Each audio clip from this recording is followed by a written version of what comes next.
नेपालमा धेरै पढेलेखेका मानिस छन् तर देश अझै किन अव्यवस्थित र भ्रष्ट छ? समस्या पढाइको होइन, सोचको।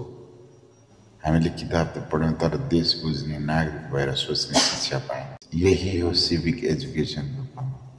सिभिक एजुकेसन भनेको नागरिकलाई आफ्नो देश, समाज र शासनप्रति जिम्मेवार बनाउने सोच हो। यसले जनतालाई बुझाउँछ कि भोट हाल्नु लोकतन्त्रको अन्त्य होइन, सुरुवात हो। जब नागरिकले प्रश्न गर्न, बुझ्न र नीतिमा सरकार राख्न सिक्छ तब देश चल्छ, जनताले, नेताले होइन। नेपालमा हामीले नागरिक शिक्षा भन्दा पेशा सिक्यौं। कलेजले सर्टिफिकेट दिए तर नागरिक चेतना दिएन। पढे लेखेकाले नोकरी पाएका छन् तर देश प्रेम हराए।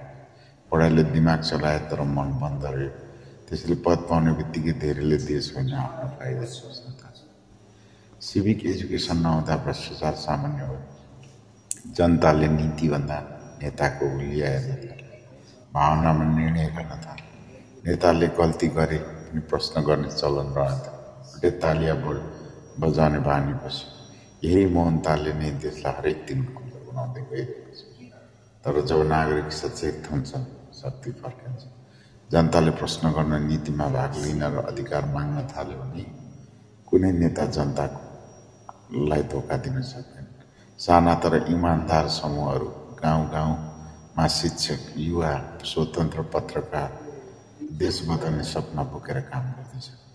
उनीहरू नै भविष्यका असली सिभिक सोसाइटी। सिभिक एजुकेसन र सिभिक सोसाइटी एउटै सिक्काका दुई पाटा हुन्। एकले जनतालाई जागरुक बनाउँछ, अर्को जागरुक जनताको आवाज बलियो बनाउँछ। जब दुई बलिया हुन्छ, नेताको अहंकार भत्किन्छ, देश बलियो हुन्छ। अब कुरा परिवर्तनको। स्कुलले नागरिकता पढाउनुपर्छ, नीतिले नागरिकको आवाज सुन्नुपर्छ, मिडियाले सत्य बोल्नुपर्छ र हामीले डर होइन प्रश्न गर्न सिक्नुपर्छ। देशको भविष्य नेतामा होइन, बुझ्ने जनतामा छ। अब हाम्रो पालो पढ्ने मात्र होइन, बुझ्ने, सोध्ने, बोल्ने। जब हामी उठ्छौँ